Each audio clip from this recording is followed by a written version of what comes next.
Hello friends, मैं doctor Mushtaq Ahmad Partha education के इस ऑनलाइन मंच पर आपका स्वागत करता हूं। बहुत से बच्चे मुझे जानते होंगे, बहुत से छात्र मुझे जानते होंगे, बहुत से छात्रों के लिए मैं अभी अपरिचित हूँगा। आपने परिचय में मैं संक्षेप में आपको बता दूं कि मैं भूगोल का एक छात्र के रूप में पहचाना जाता हूं। छात्र इसलिए हमने कहा कि अभी भी मैं सीखता हूं, सीख रहा हूं, और सीखने की प्रक्रिया टिल डेथ तक जारी रहती है, जब तक मृत्यु नहीं आ जाती। तो सीखता हूं और उस सीखने के क्रम में आपको भी भूगोल सिखाने का प्रयास करता हूं। और इलाहाबाद में प्रयागराज के इस धरती पर मैं इंडिविजुअल ज्योग्राफी के जो है पथ प्रदर्शक, मार्गदर्शक के रूप में आपके बीच में जाना जाता हूं, कंप्यूटर के बीच में, छात्रों के बीच में। मेरा आपसे ये कहना है कि भूगोल एक ऐसा विषय है कि भूगोल, जियोग्राफी एक ऐसा सब्जेक्ट है कि ये पूरी तरीके से तकनीकी विषय है, तकनीकी विषय है।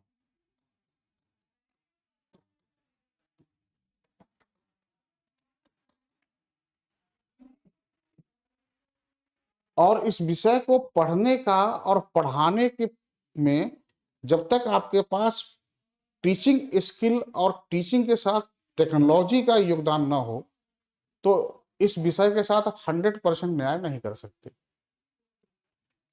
और दोनों को जरा समझिएगा, एक आपका एकेडमिक ज्योग्राफी है, एकेडमिक भूगोल है, जिसको आप बीए और एमए में पढ़ते हो।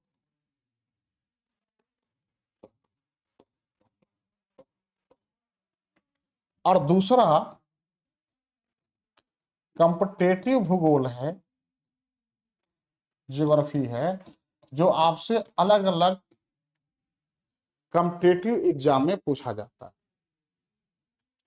जिसमें आप सिविल, आईएएस और पीसीएस को रखते हो, टीजीटी है, पीजीटी है, एलटी है, जीआईसी है, नेट है, ठीक है, असिस्टेंट प्रोफेसर है। उसके बाद केबीएस है, केंद्रीय विद्यालय समिति, नवोदय है। इन सारे एग्जामों में भूगोल से आपकी वैकेंसीज आती हैं, और यहाँ पर सिविल में, जीएस में 35 से 40 प्रश्न भूगोल से पूछे जाते हैं। तो अब कॉम्पिटेटिव ज्योग्राफी एकेडमिक ज्योग्राफी से बिल्कुल अलग है। यहां पर जो चीजें हैं वो यहां पर कम पूछी जाती हैं, और यहां पर जो चीजें पूछी जाती है वो यहां पर कम उनका योगदान होता है। दूसरा चीज आपको ये बताना है कि इसमें जो है, ये जो सब्जेक्ट है, ये पूरी तरीके से जो है एक चैप्टर दूसरे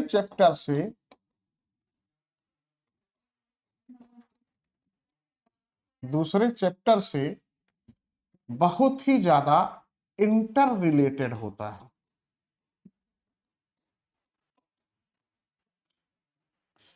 तो अगर आप इंटर रिलेट करके इस सब्जेक्ट को नहीं पढ़ रहे हो, तो फिर आप फिर इस सब्जेक्ट को रटोगे, और भूगोल रट करके तैयार नहीं हो सकता है जब तक कि आप इसके प्रति एक बेहतर कंसेप्ट का विकास न कर लें, विचारधारा का विकास न कर लें। जैसे आपको एग्जाम्पल के लिए समझाएं कि यह जो है बहुत ही ज्यादा अप्लाइड पार्ट है, अप्लाइड सब्जेक्ट है। और जो भी टीचर, जो भी इसका ट्यूटर इसको अप्लाइड करके नहीं पढ़ाएगा, या आप अप्लाइड करके इसको नहीं पढ़ोगे, अप्लाइड करना आपको नहीं आएगा, तो इस भूगोल के साथ आप न्याय नहीं कर सकते, और न ही आप इस विषय के साथ बहुत बेहतर तरीके से जो है अपने तैयारी को जारी रख सकते हैं। फिर आप रटोगे। जैसे कि एग्जाम्पल समझाते हैं, एग्जाम्पल से समझिए, आपको समझ में आएगा। यदि आपको महासागरीय जल का तापमान तैयार है,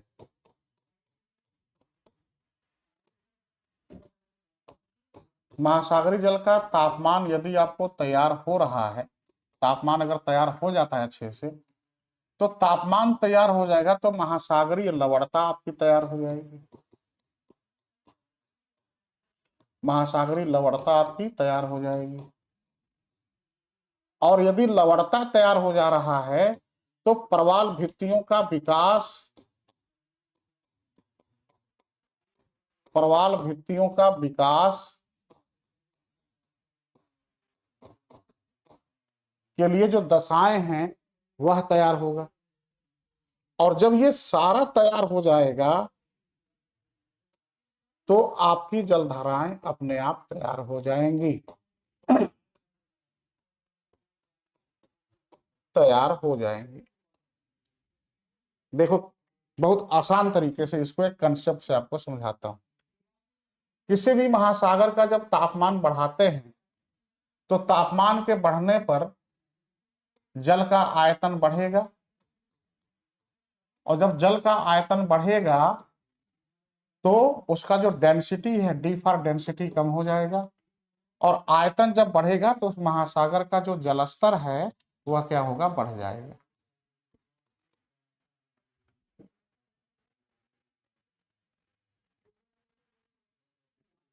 ठीक है।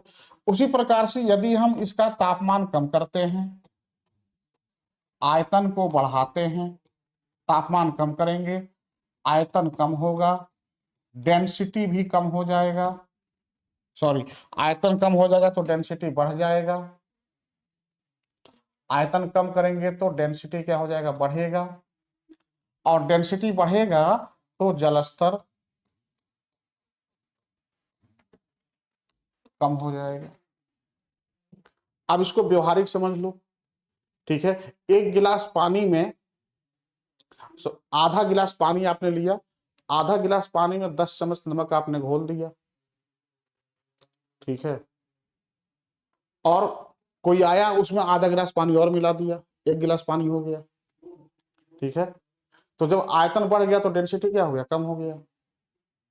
1 गिलास पानी में आधा 10 चम्मच नमक हो गया, और कोई आया आधा गिलास पानी खाली कर दिया, तो आधा गिलास में ज्यादा नमक हो गया। तो क्या हो रहा है, जो है ये टॉपिक आपको समझ में आ रहा होगा। दूसरा देखो, अगर किसी महासागर में वाष्पीकरण बढ़ाते हैं तो लवणता ज्यादा हो जाएगा, एस फॉर सैलिनिटी। लवणता ज्यादा होगा तो उस महासागर का डेंसिटी भी ज्यादा होगा, और जहां पर डेंसिटी ज्यादा है वहां का जलस्तर क्या है, ऊंचा है, तो डेंसिटी ज्यादा होगा तो जलस्तर अधिक हो जाएगा। और यदि महासागर का वाष्पीकरण कम करते हैं तो लवणता कम होगा, लवणता कम होगा तो डेंसिटी कम होगा, और डेंसिटी कम होगा तो उस महासागर का जो जलस्तर है, ठीक है, क्या हो जाएगा, अधिक हो जाएगा। ठीक है, डेंसिटी अधिक होगा तो जलस्तर कम होगा, यहाँ पर सीधा ऊपर वाले का उल्टा हो जाएगा, ये यहाँ पर, हाँ, डेंसिटी का अधिक हो रहा है तो जलस्तर कम हो रहा है, और यहाँ जब डेंसिटी कम है तो यहाँ पर जलस्तर क्या हो जाएगा, अधिक हो जाएगा।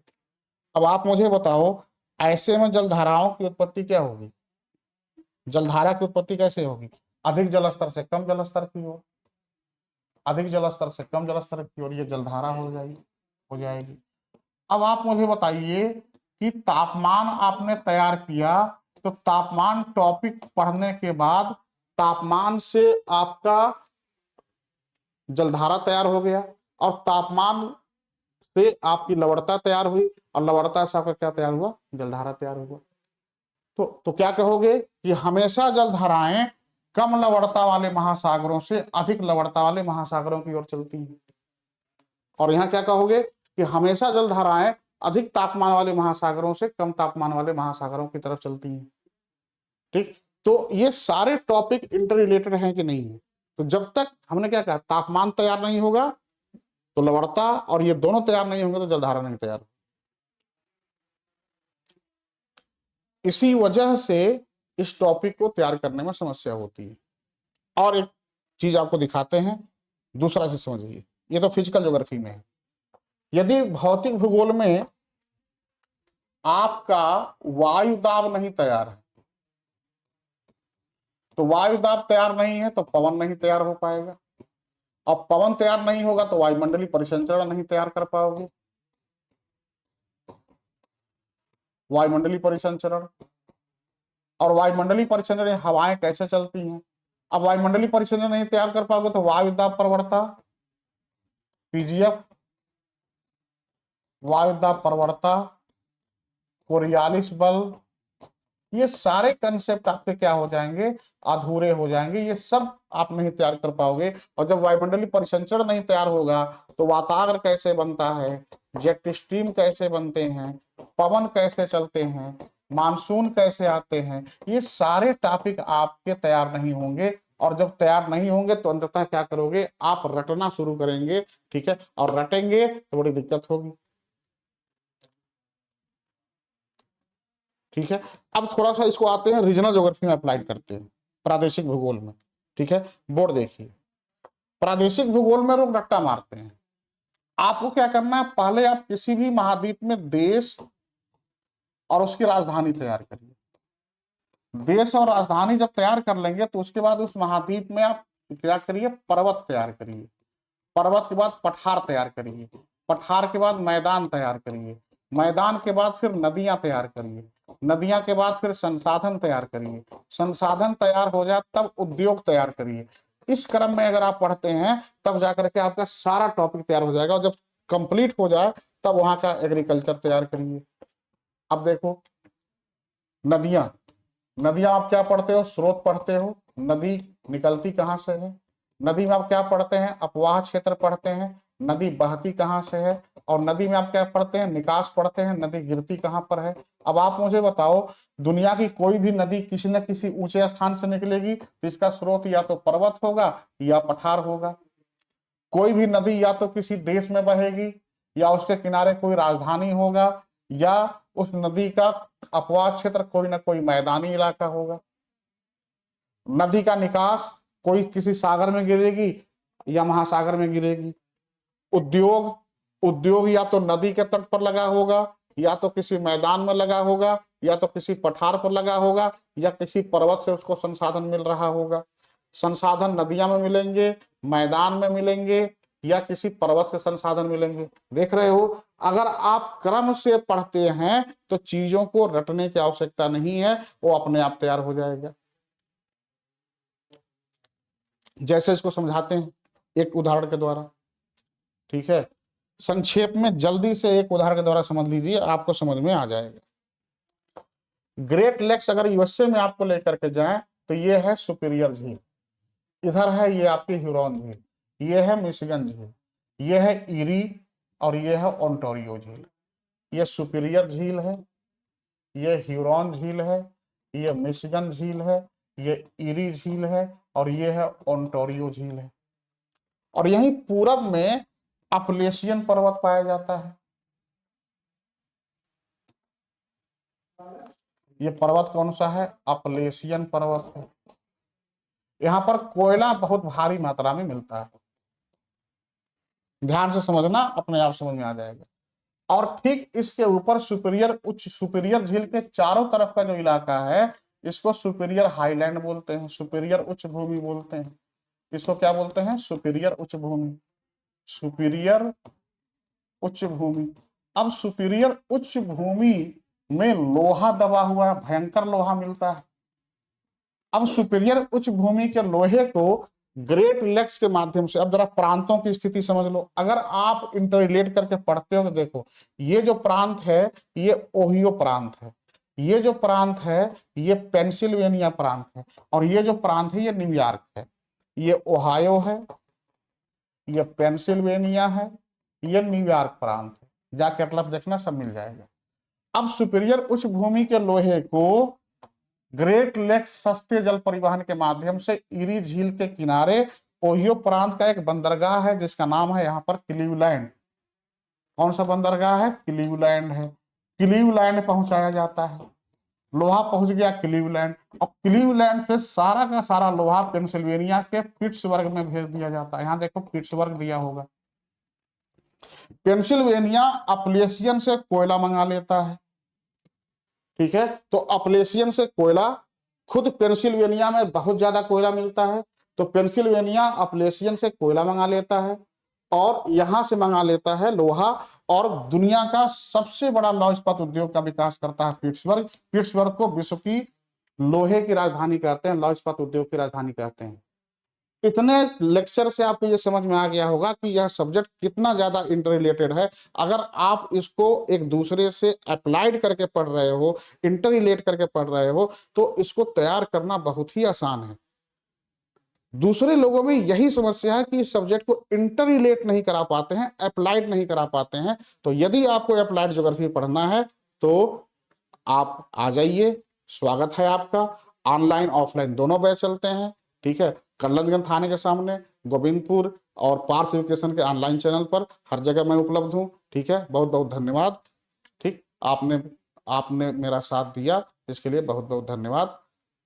चलिए, धन्यवाद।